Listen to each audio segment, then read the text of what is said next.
que le MRC pouvait présenter un candidat, pourquoi vous nous déniez ce droit-là? Vous décidez à la place du MRC. Je vous ai dit que le MRC pouvait présenter un candidat, pourquoi vous nous déniez ce droit-là? C'est quand même extraordinaire. Parce que quelqu'un quelque part, un monsieur quelque part, avec ses relais sur des plateaux de télévision, sans doute ils n'ont pas mieux à faire que cela, dit que comme on a boycotté les élections de 2020, nous ne sommes plus qualifiés pour présenter une candidature à la présidentielle au Cameroun. Et voilà ce qu'on prend ça comme parole d'évangile. Alors, mon cher ami, je voudrais vous poser la question. L'élection présidentielle au Cameroun est-elle régie par le code électoral ou par la déclaration d'un homme politique? Ben voilà. Alors pourquoi est-ce que les gens ne se donnent pas un peu de peine de regarder la loi? Ils seraient tranquilles, ils seraient sereins. Je vous ai dit que le MRC peut présenter la candidature de Maurice Kamto. J'ai dit de Maurice Kamto puisqu'ils m'ont investi candidat par l'élection à la dernière convention. Mais parce que la loi est claire, ce n'est pas la participation à une élection qui conditionne cela. C'est là-dedans qu'on veut vous enfermer. La loi dit que le candidat doit être présenté par un parti ayant des représentants dans des assemblées élues. C'est pas ça? Est-ce que la loi a dit que le candidat doit être présenté par un parti ayant participé aux dernières élections législatives? Pourquoi vous voulez réécrire la loi? Tous les jours, vous me dites, la presse, j'entends sur les plateaux de télévision, on dit que oui, Kamto, bon, vraiment c'est un bon juriste, machin, il est un mauvais politicien. Mais donc, concédez-moi au moins que je suis bon, un peu. Mais tout le monde, les gens disent ça, et la minute d'après, ils veulent me donner des leçons de droit. Soyons sérieux. Soyons sérieux. Monsieur le Président, on croit qu'on veut faire cela, on veut conditionner le Conseil constitutionnel ou et les CAM en disant que oui, vous ne devez pas accepter la candidature de Kamto. Mais là, ce serait une violation de la loi. Et les gens veulent ouvrir la boîte à Pandore. Mais s'ils ouvrent la boîte à Pandore, qu'ils ne soient pas étonnés qu'un monstre puisse sortir de la boîte à Pandore. Oui. Monsieur le Président, avec votre permission, je vous relance parce que la question est cruciale. Nous avons pour mission d'informer et d'édifier l'opinion publique. Je suis en train de vous répondre. La loi dit clairement que le candidat d'élection présidentielle est présenté par un parti qui a des représentants à l'Assemblée des conseils. En l'état, le MRC n'a pas de représentant à l'Assemblée. Et depuis les élections de février 2020, le MRC n'a pas de conseils municipaux. Sur quelle base, donc sur quel levier juridique le MRC peut, parce qu'il est question pour nous de comprendre et d'édifier l'opinion. Il n'est pas question de tomber dans le... Bon, merci. Je m'attendais à ce que, en bon journaliste que vous êtes, vous me posiez d'abord la question, est-ce que le MRC a des élus? Mais au lieu de ça, vous avez conclu comme font tous les autres. Vous avez décidé que non, vous n'avez pas de machin. C'est là toute l'erreur et le mensonge qu'on distille dans les réseaux sociaux et sur les plateaux de télévision part de là. Pourtant, je l'ai dit, pourquoi est-ce que moi, quand je parle, personne ne m'écoute? J'ai dit que nous avons des élus, pourquoi vous ne voulez pas accepter ça? Mais je ne comprends, vraiment, il faut que je dise ça dans quelle langue? Le MRC a des élus. Et vous voyez, c'est ça qui est difficile à comprendre chez eux. Ils disent, non mais comme vous n'avez pas participé aux dernières élections, vous ne pouvez pas avoir des élus. Mais mon ami, la loi, la législation d'un pays est un tout. Vous ne faites pas, ce n'est pas, comme disent les anglo-saxons, ce n'est pas une liste dans laquelle vous faites pick and choose. Ce n'est pas un shopping list. Je prends ceci, je laisse cela. Non. Nous avons des élus. Pourquoi? Parce que l'article 15, alinéa 4 de la Constitution dit que tout mandat impératif est nul.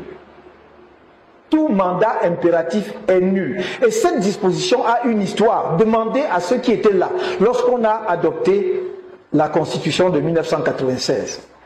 Si vous voulez, le débat aura lieu, si les gens ne comprennent pas. Mais à ce moment-là, le débat aura lieu. Peut-être faudrait-il même que il y aurait peut-être lieu à une occasion, mais moi, je ne veux pas entrer dans les explications aujourd'hui. si les Camerounais ne peuvent pas me croire, me faire confiance à mon parti, qu'on a examiné la question, que nous ne sommes pas des gens qui se lèvent et font du n'importe quoi, alors libre à eux. Mais s'ils préfèrent croire des communicants de partis politiques qui ont leur agenda sur les plateaux de télévision, qui balayent tout du revers de la main et qui disent n'importe quoi, libre à eux. Mais qu'est-ce que vous voulez que je dise? Donc, il n'y a pas de mandat impératif. Donc, je suis élu de tel parti A. Demain, je démissionne de ce parti. Je vais dans le parti B. Je ne vais pas dans le parti B en laissant mon mandat dans le parti A. Est-ce que vous me comprenez? Je pars avec mon mandat. Parce que le mandat n'est pas impératif. Quand on dit mandat impératif, ça veut dire que le parti, si le mandat était impératif, c'est que le parti peut te déchoir à tout mandat. Donc il détient le mandat, ça lui appartient. Et c'est pour cela que je vous dis, la disposition n'est pas arrivée dans la Constitution par hasard.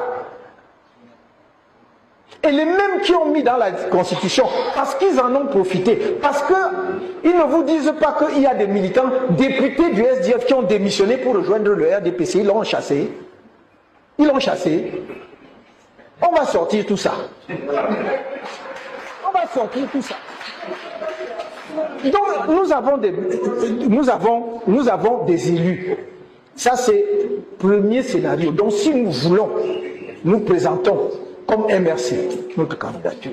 Mais nous voulons, je l'ai toujours dit, j'ai demandé au Conseil national de mon parti qui nous a donné ce mandat, nous voulons avoir toutes les cartes en main et faire le choix. Deuxième option, vous me dites, oui, il faut nous dire maintenant comment vous allez faire. Mais deuxième option, on peut être présenté par un autre parti politique. C'est pas possible. Est-ce que c'est nous qui inventons? 2018, il y a eu 3 candidats présentés par un parti politique dont ils n'étaient pas membres, non? Enfin, auxquels ils avaient adhéré le jour où on les investissait. Mais je crois que vous les connaissez. Il y a eu l'honorable Cabral Libi, présenté par Univers, par le parti Univers.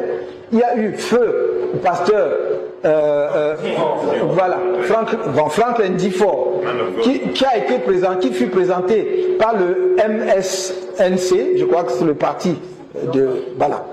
Et le troisième qui était Maître Akere Mouna, qui était présenté, je ne me souviens plus du parti. Mais ils étaient tous présentés par des partis politiques dont ils n'étaient pas membres, qui n'étaient pas les leurs.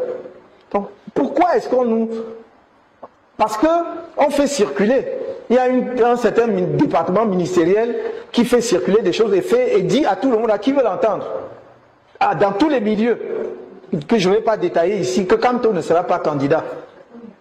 Nous, on a décidé comme ça. Le président de la République était très magnanime. Il lui a donné l'occasion de prendre part au marché. Il a refusé. Maintenant, il doit attendre même 2032 ou 36 ou 37. Voilà. Voilà ce qui fourvoie les Camerounais. Mais c'est une construction et un discours fait exprès pour décourager les Camerounais, pour démotiver les Camerounais. Ceux qui ont envie du changement vont dire, oh, mais pourquoi aller s'inscrire, puisque, voilà, si nous pensions qu'on peut même voter pour lui, c'est pas la peine de bouger. De la même façon, la campagne de fundraising que nous lançons, ils vont continuer plus activement. Pourquoi on ne contribue pas? Pourquoi vous contribuez pour quelqu'un qui ne va pas être candidat? Donc ça ne sont... J'ai vu des gens, y compris certains fameux lanceurs d'alerte, ils parlent juste avec une nervosité. Tu te demandes, mais quel est donc son intérêt dans cette affaire? Je vous ai dit que quand on ne sera pas candidat, si vous voulez écouter moi, comment ça? C'est seulement le problème de candidature là où il y a autre chose derrière. C'est comment? Et les gens laissent leurs propres problèmes. Ils viennent dans nos... Ils connaissent nos problèmes, ils gèrent nos problèmes mieux que nous. Troisième option avant de sortir. Troisième option, il y a la candidature indépendante. Bien que je sois le président national du MRC, je peux avoir les 300 signatures et dire que je me présente comme candidat indépendant. Est-ce qu'on va refuser? Donc pourquoi est-ce qu'on est en train de vous dire qu'il ne sera pas candidat? Deuxièmement, deuxième chose, est-ce que c'est un parti politique qui décide qui est candidat ou pas? Est-ce que c'est un ministère ou une administration ou un département ministériel qui décide qui est candidat ou pas? Bon, pourquoi on n'attend donc pas que les instances compétentes décident le moment venu. Mais on veut...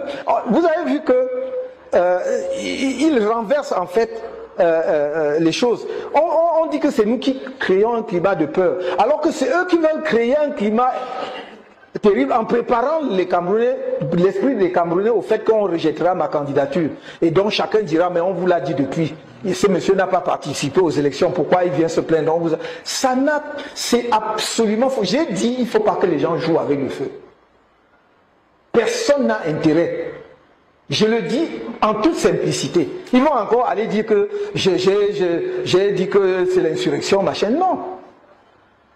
Il n'est interdit à personne de donner de bons conseils. Et ce que je donne là, c'est un bon conseil. Parce qu'il n'y a pas plus désireux du changement dans la paix que moi.